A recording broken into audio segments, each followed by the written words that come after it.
बिस्मिल्लाहिर्रहमानिर्रहीम। अस्सलाम वालेकुम। ज़ैन टीवी के मज़्ज़ज़ दोस्तों, मिर्ज़ा अहमद कादियानी मुसलमान ना थे जो अपने आप को कभी नबी कहते थे और बाज़ जगह पर अपने आप को इमाम मेहदी कहते थे। दोस्तों, हम आपको इसकी असल कहानी बताएंगे।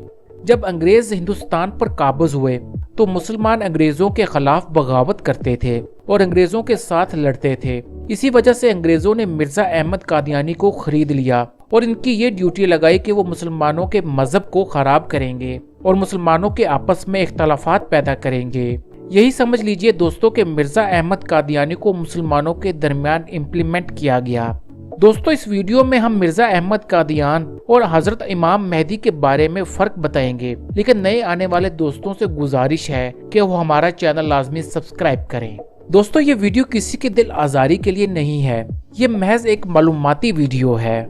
दोस्तों, गौर की बात यह कि मिर्ज़ा साहब में हजरत मेहदी अलैहिस्सलाम की सिफात में से कोई एक मामूली दर्जे की सिफात भी तो होनी चाहिए, जब ही तो दावे मेहदियत चस्पा हो सके, वरना सिफात तो हो काफरों और गुमराहों की और दावे हों मेहदी होने का। दोस्तों, हजरत मेहदी अलैहिस्सलाम की जो अलामतें अहादीस में मज़कूरा हैं वो मिर्ज़ा अहमद कादियानी से बिल्कुल नहीं मिलती। हजरत मेहदी अलैहिस्सलाम हसन बिन अली के औलाद से होंगे, जबकि मिर्ज़ा मुगल और पठान था, सैयद ना था। इसके अलावा दोस्तों, दूसरे नंबर पर हजरत मेहदी अलैहिस्सलाम का नाम मोहम्मद और वालिद का नाम अब्दुल्ला और वालदा का नाम आमना होगा।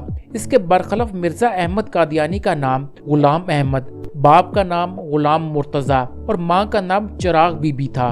दोस्तों, तीसरे नंबर पर हजरत मेहदी अलैहिस्सलाम मदीना मुनव्वरा में पैदा होंगे और फिर मक्का आएंगे, जबकि मिर्ज़ा साहब ने कभी मक्का और मदीना की शक्ल भी नहीं देखी, बल्कि इनको यकीन था कि मक्का और मदीना में इस्लामी हुकूमत है। वहाँ मसलमा पंजाब के साथ वही मामला होगा जो यमामा के मसलमा कज़ाब के साथ हुआ था, जैसा कि मिर्ज़ा साहब की तहरीरों से जाहिर होता है। इसी वजह से मिर्ज़ा साहब हज बैतुल्ला और ज़ियारत मदीना भी ना कर सके, बल्कि अल्लाह ताला ने इनको इस शरफ से महरूम रखा।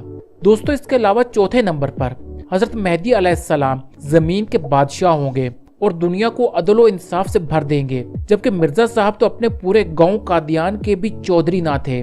जब कभी जमीन का कोई झगड़ा पेश आता तो गुरदासपुर की कचहरी में जाकर इस्तखासा करते, खुद फैसला नहीं कर सकते थे, वरना गिरफ्तार हो जाते। इसके अलावा दोस्तों, हजरत इमाम मेहदी अलैहिस्सलाम मुल्क शाम में जाकर दज्जाल के लश्कर से जिहाद करेंगे और उसको कत्ल करेंगे। इस वक्त दज्जाल के साथ 70,000 यहूदियों का लश्कर होगा। हजरत मेहदी अलैहिस्सलाम इस वक्त मुसलमानों की फौज को तैयार करेंगे और दमिश्क को फौजी मरकज बनाएंगे। मिर्ज़ा साहब ने दज्जाल के किस लश्कर से जिहाद किया और किस दज्जाल को कत्ल किया, बल्कि इनको तो दमिश्क और बैतुल मुक़द्दस को देखना भी नसीब नहीं हुआ। दोस्तों, इसके अलावा लातादाद अहादीस हजरत इमाम मेहदी के बारे में मिलती हैं, जो कि मिर्ज़ा अहमद कादियानी से बिल्कुल नहीं मिलती।